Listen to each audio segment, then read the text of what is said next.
Hello guys, pagkagaling ko sa trabaho, dumaan ako sa ghetto makabili ng ice cream. Ikot pa.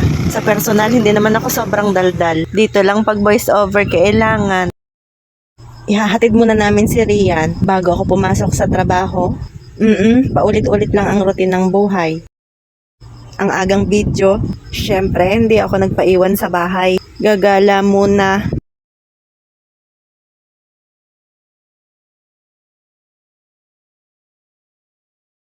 Dito po ay minsan traffic, minsan hindi naman. Kundi aliwin na lang ang sarili. Minsan nakakalungkot ang nangyayari. Hay! Anyway, move on sa mga natitirang mga mahal sa buhay. Sila na lang ang inspirasyon ko at hindi ako dapat panghinaan. Diyan po ang galing plaza papuntang CVSU. Ang dami na pong mga facilities dyan, mga kainan, kaya hindi na po magugutom. Hindi na malayong lalakarin papuntang bayan para kumain ng tanghalian. Yun nga lang po, sa loob ng campus malalayo ang nilalakad.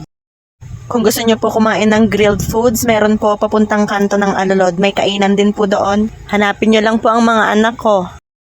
Tabi-tabi na po ang mga facilities dito. Pero sa mga likod na lupain naman ay marami pa ring puno.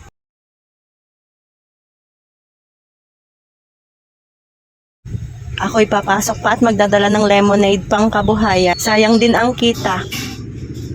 Papasok ng medyo maaga para makapag-deliver pa.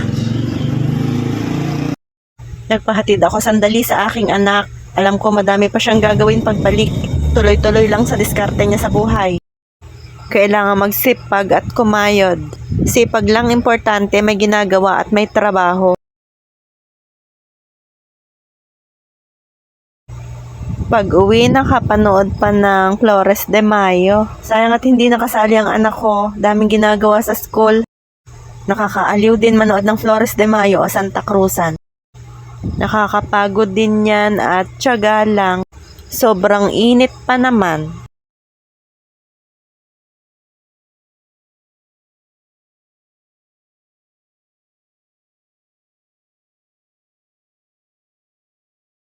Pag uwi ko, nagluto ako ng pork broccoli. Naghiwa ng sibuyas.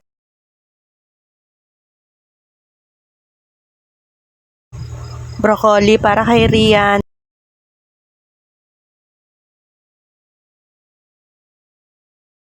Hiwain ang pork chop.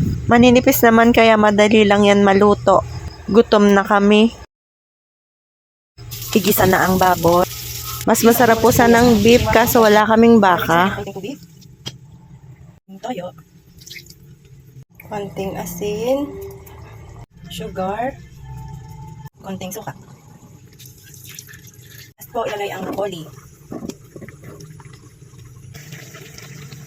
Dami namin nakain ng anak ko. Masarap naman daw. Kain tayo. Bye!